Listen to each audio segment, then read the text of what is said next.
My sister abandoned her kids, I raised them, now they are all grown up and successful, she's pissed they want to thank me, not her. My sister Claire abandoned her 3 kids when they were just little, Emma, 4, Liam, 3, and Sophie, 1. And yeah, you read that right. She just left. No explanation, no note, nothing. Just packed up a suitcase and disappeared one day. Fast forward to 2 months later, CPS shows up at my door late one night. Turns out Mark, their dad, had spiraled hard after Claire bailed. He was drunk all the time, neglecting the kids, and letting them live in squalor. The neighbors finally called it in when they saw how bad things were getting. When I walked into their apartment, it was like stepping into a nightmare. Empty beer cans everywhere, fast food wrappers piled high, and the kids? They were huddled in the corner of the living room, looking scared as hell. Emma clutched her stuffed rabbit so tight her knuckles were white, Liam stared blankly ahead like he didn't know what to do, and Sophie, who was barely over a year old, whimpered softly, reaching out for comfort she couldn't find. Without hesitation, I told CPS I'd take them. My husband Jake and I weren't exactly rolling in money, we owned a modest home and both worked full-time, but we couldn't let those kids go into foster care. So that night, we brought them home. Our quiet life changed overnight. Suddenly, our 2-bedroom house felt cramped, meals became group activities, laundry piled up daily, and sleep? Forget about it. Emma struggled the most. At 4 years old, she understood more than anyone gave her credit for. She remembered Claire leaving, remembered the promises her mom made before walking out the door. That betrayal left deep scars. For weeks, she refused to eat meals with us, screamed whenever Jake tried to hug her, and woke up crying every night calling for her mom. Liam, on the other hand, craved attention. He followed me everywhere, tugging at my sleeve constantly, whispering, "Don't leave me." His neediness broke my heart because I could see how desperate he was to fill the void left by Claire's absence. Sophie, the baby, seemed quieter than most toddlers her age. She rarely cried unless absolutely necessary and avoided eye contact. It took months of singing lullabies, rocking her gently, and offering endless cuddles before she started smiling again. To bring some order to the chaos, Jake and I established routines.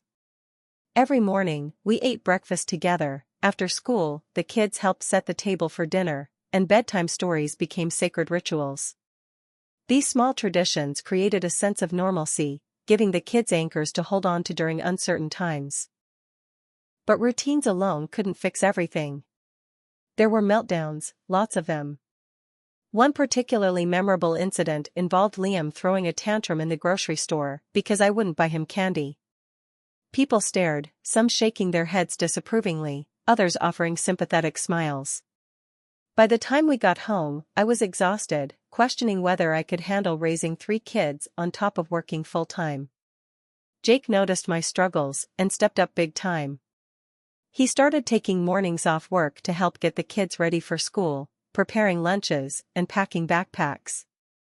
On weekends, he took them to the park or organized scavenger hunts in the backyard. His involvement wasn't just practical, it was emotional. Slowly but surely, the kids began seeing him not just as Uncle Jake, but as Dad.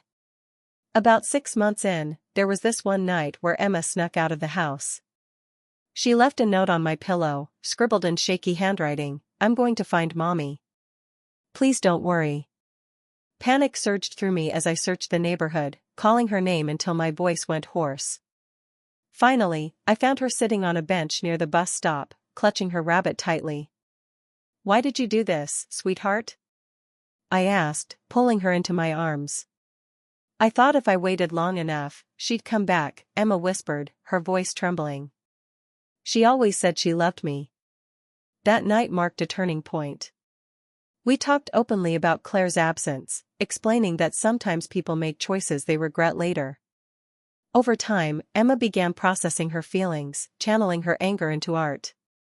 Drawing became her outlet, and soon, her sketches adorned every available surface in the house. By the 2nd year, things improved dramatically. Emma started opening up, sharing stories about school and making friends. She even invited classmates over for playdates, surprising us with her newfound confidence. Liam grew taller and stronger, developing a passion for soccer that kept him busy after school. Sophie, ever the curious one, explored the world with wide-eyed wonder, asking questions about everything from clouds to caterpillars. Despite these positive changes, challenges persisted. Financial strain loomed large. Raising 3 kids stretched our budget thin, forcing us to cut corners wherever possible. We bought second-hand clothes, cooked meals in bulk, and relied heavily on community resources like food banks and free clinics. Friends and family pitched in where they could, organizing fundraisers and donating supplies. Through it all, we reminded ourselves why we were doing this, for the kids. Claire resurfaced briefly during Liam's 5th birthday party. She showed up unannounced, claiming she wanted to surprise him. Instead, she caused chaos. Liam froze upon seeing her, unsure whether to run toward her or hide. Emma glared daggers, protecting her brother instinctively. Claire lingered awkwardly, offering half-hearted compliments, before disappearing again. Her presence cast a shadow over the celebration, reminding everyone of the pain she'd caused. Afterward, Jake and I decided to limit Claire's interactions with the kids. Visits required prior notice, and supervision was mandatory. We didn't want her disrupting their fragile progress. Fast forward to now, the kids are teenagers. Emma is 16, Liam is 15, and Sophie is 13. Puberty has transformed them physically and emotionally. Emma argues fiercely, questioning authority and pushing boundaries. Liam experiments with music, forming a band with friends, and staying out late practicing. Sophie rebels quietly, dyeing her hair bright pink and refusing to wear anything uncool. Parenting teenagers isn't easy, especially when they're your niece and nephews. Discipline feels different when bloodlines aren't involved. Yet, Jake and I remain consistent, setting rules and enforcing consequences when necessary. Most importantly, we listen. We remind them that mistakes are part of growing up, and we'll always support them no matter what. Recently, though, something unexpected happened. The kids pooled their savings, a combination of allowance money, birthday gifts, and summer job earnings, and presented me with a check. It was modest, maybe $500, but the gesture meant the world to me. "We just wanted to show you how much we appreciate everything you've done for us," Emma explained, her voice trembling. "You've given us so much, and we wanted to give something back." I hugged them tightly, tears streaming down my face. "You don't owe me anything," I insisted. "This isn't about money. This is about love." But here's the kicker, word reached Claire somehow, sparking her jealousy and greed. She demanded the money, arguing that as their biological mother, it belonged to her. In a heated phone call, she accused me of brainwashing the kids against her. I stood firm, reminding her of her actions, or lack thereof, over the past decade. "Claire," I said firmly, "you abandoned them. You chose to walk away. Whatever connection you still have with them is fragile at best. Don't try to manipulate them into giving you something they freely gave me out of gratitude." She hung up without responding, but I knew she wouldn't stop trying. And sure enough, she didn't. A few weeks later, Claire showed up at our house uninvited, demanding answers, and money. She looked worse than ever, gaunt, disheveled, and reeking of alcohol. Apparently, her latest boyfriend had kicked her out, and she was struggling to pay rent. When I opened the door, she barged inside, ranting about how unfair it was that the kids had grown up happy while she suffered. "You took everything from me," she shouted, her voice slurred. "They're my kids. That money should be mine." The kids heard her yelling and came downstairs, their faces pale with shock.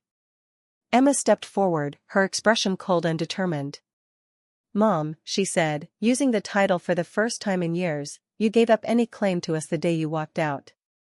Aunt Sarah and Uncle Jake gave us a home, love, and stability. If you think we owe you anything, you're wrong." Liam nodded in agreement, his arms crossed defiantly. "Yeah, Mom. You left us. Why should we care about you now?" Sophie simply rolled her eyes and turned away, muttering, "Whatever." Claire recoiled as if slapped, her bravado crumbling under the weight of their words. For the first time, I saw the truth behind her behavior. She wasn't angry because she missed her kids or truly cared about them. She was angry because they had moved on without her. She hated the idea that someone else had filled the role she abandoned.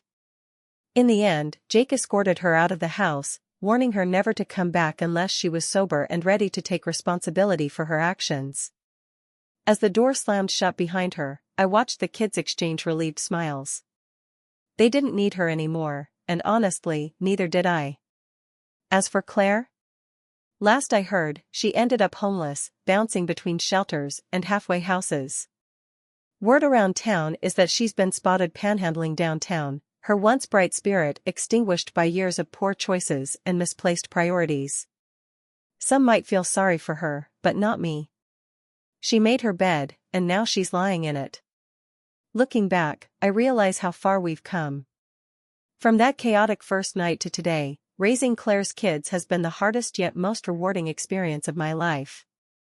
They've taught me resilience, patience, and the true meaning of unconditional love. And though Claire may never fully understand her role in their lives, I take comfort knowing that Jake and I provided them with everything they needed to flourish. The future holds uncertainties, but one thing remains certain: no matter what happens, we'll face it together, as a family. When my brother walked away, I stepped in. Now he's back for what's not his. It all started 5 years ago, on a crisp autumn morning. My older brother, Daniel, called me out of the blue, his voice shaky and desperate. "I need you to come over," he said. "Something's wrong with Emma." Emma was his daughter, a bright-eyed 9-year-old who adored dinosaurs and drew pictures of them everywhere. She wasn't alone, though. There were 2 others in the house: 8-year-old Jake, obsessed with superheroes, and 6-year-old Lily, whose laughter could light up even the darkest room. When I arrived at their small suburban home, what I found shattered my world. Daniel stood in the doorway, pale and trembling. Inside, the house was eerily quiet. The kids sat on the couch, staring blankly at the TV, though it wasn't even turned on. Something had snapped in Daniel. He confessed that he couldn't handle being a single father anymore, not after losing his job, not after months of struggling to make ends meet.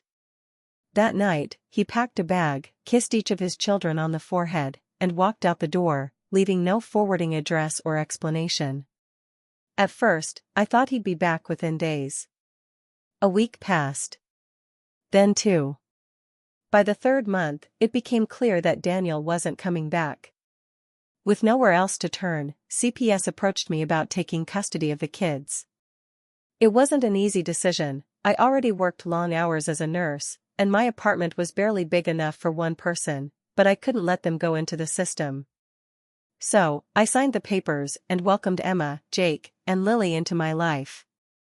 The adjustment period was brutal. Emma, once so full of energy, retreated into herself. She stopped drawing her beloved dinosaurs and spent most of her time reading books under the covers late at night. Jake became withdrawn, refusing to talk about school or friends. And poor little Lily, who used to laugh at every joke, clung to me like glue, whispering, "Will Daddy come back?" whenever she thought I wasn't listening. To help them heal, I threw myself into creating routines. We cooked dinner together every night, even if it meant burning more than a few meals. Saturday mornings became movie days, complete with popcorn and blankets piled high on the couch. Slowly, they began opening up again. Emma started drawing again, filling notebooks with intricate dinosaur worlds. Jake joined a local soccer team and found joy in scoring goals. And Lily? She rediscovered her giggle, often running through the house chasing imaginary butterflies. But money was tight. Between rent, groceries, and extracurriculars, I barely scraped by. Friends pitched in where they could, organizing bake sales and donating clothes. One neighbor, Mrs. Patel, took it upon herself to teach the kids how to garden, turning our tiny backyard into a lush oasis filled with tomatoes, herbs, and flowers. It wasn't much, but it was ours, and it gave us a sense of stability we desperately needed. Just when things seemed to be falling into place, Daniel reappeared. Out of nowhere, he showed up at my doorstep one evening, looking thinner and older than I remembered. He claimed he'd been traveling, searching for himself, and now wanted to reconnect with his kids. At first, I welcomed him cautiously, hoping he'd changed. But it didn't take long to realize that old habits die hard. Within weeks, he was showing up unannounced, demanding access to the kids' savings accounts, which I had set up for college, and trying to guilt-trip them into spending time with him instead of me. One particularly tense moment came during Lily's 8th birthday party. Daniel crashed the celebration, loudly declaring that he deserved credit for raising such wonderful kids. Emma shot him a glare sharp enough to cut glass. "You left us," she said coldly. "You don't get to show up now and act like you care." Jake added, "We're fine without you," before turning back to his cake. Even little Lily, usually too sweet to say anything harsh, crossed her arms and muttered, "Go away." That night, after the kids went to bed, I confronted Daniel. "You made your choice," I told him firmly. "You walked away when they needed you most. Now, they've built a life here, with me. If you truly love them, you'll respect that." He stormed off, vowing to fight me legally if necessary. For months, I braced myself for court battles and custody hearings. But then, something unexpected happened. Daniel disappeared again. This time, however, there was no apology note, no promise to stay in touch. As far as I could tell, he vanished from their lives completely. Fast forward to today. 5 years have passed since Daniel walked out, and the kids are thriving. Emma is 14 now, a straight-A student with dreams of becoming a paleontologist. Jake is 13, captain of his soccer team, and always ready with a joke to cheer someone up. And Lily? Well, she's 11, still giggling uncontrollably at the slightest provocation, and determined to become a famous chef someday. Recently, they surprised me with a gift, a handmade scrapbook filled with photos, drawings, and notes expressing their gratitude. "Thank you for being our mom," Emma wrote in hers. Jake added, "Even though you're not dad, you're way better." And Lily simply scribbled, "I love you." Tears streamed down my face as I flipped through the pages, overwhelmed by their kindness. Later that night, I tucked them into bed, kissing each of their foreheads, just like Daniel used to do. But unlike him, I never planned to walk away. As for Daniel? Rumor has it he ended up homeless, living out of his car and working odd jobs to survive. Some might feel sorry for him, but not me.